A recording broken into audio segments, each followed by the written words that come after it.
everybody, today we're going to talk about the modern metagame. And as with all of my metagames, this is a friendly reminder that this is technically a winner's metagame since Magic Online only posts the top 32 of challenges, but this is pretty reflective of the overall metagame anyway, so let's jump into it. At the very top is Grinding Station, really capitalizing on Mox Opal being unbanned and finding the best 75 for that archetype. It is very, very powerful and pretty frustrating to play against because it can combo so easily. In second is Boros Energy, not caring about the bannings, still being extremely powerful.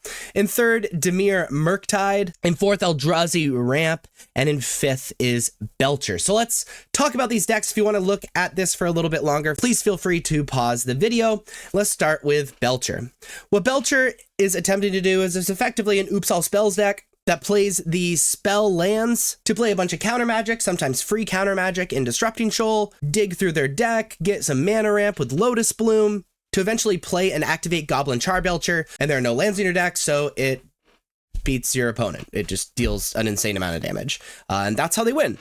It's very good and actually very hard to interact with. Famously got really good because it has a good matchup against Boros Energy. Eldrazi Ramp, which is the deck I'm currently grinding with, is using the Ancient Tomb lands and Utopia Sprawl and mana rocks to be able to get mana very quickly, to be able to ramp even farther with Sowing Mica Spawn, interact with Kozilek's Command, and then finish off their opponents with Worldbreaker, Devourer of Destiny, or Emrakul. It's just your classic ramp into big, scary guys deck, and it's very, very powerful. Also, the recent innovation of Karn the Great Creator is super good as well. Dimir Murktide has been around for a hot second. It's kind of hard to call it a Murktide deck, but they're a pretty classic black-blue tempo deck, capitalizing on Psychic Frog, self-milling to either unhearth an Aberranoculus or a Psychic Frog, or be able to have cards in their graveyard so they can just cast an Aberranoculus, and also having cards in their graveyard so that they can cast a really big Murktide. And then protecting all of that stuff with counter magic and getting things out of the way with removal spells and just using these creatures that are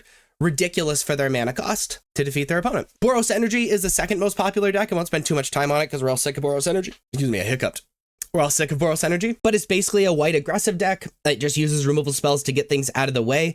Nearly all the cards are super sticky and do things beyond themselves. They've replaced the One Ring with combination of Fable the Mirror Breaker, Season Pyromancer, and Showdown of the Scalds, and it's still just super powerful. And the most popular deck is the Grinding Station deck. Now, this is a combo deck where what they're effectively trying to do is put some cards into their graveyard, and really all they need is a zero-cost card in their graveyard, Grinding Station on the battlefield, and then Underworld Breach. And then what they can do is bring back a zero-cost card to untap Grinding Station, sacrifice it to Grinding Station and mill 3. Then that's the 3 cards that Underworld Breach needs to escape the zero-cost card again, etc., etc. It'll eventually give you infinite mana through either Mox Opal or Mox Amber if they're playing that version, so that when you totally mill yourself out, you can play a Thassa's Oracle or a Grape Shot since you've cast Spell a whole bunch of times and win the game. It is really hard to interact with and very, very powerful. But that is the modern metagame. If you like this video, please be sure to like and subscribe. Check me out on social medias. Links are above me and in the description. Thank you so much for watching. I'll see you next time. Bye-bye.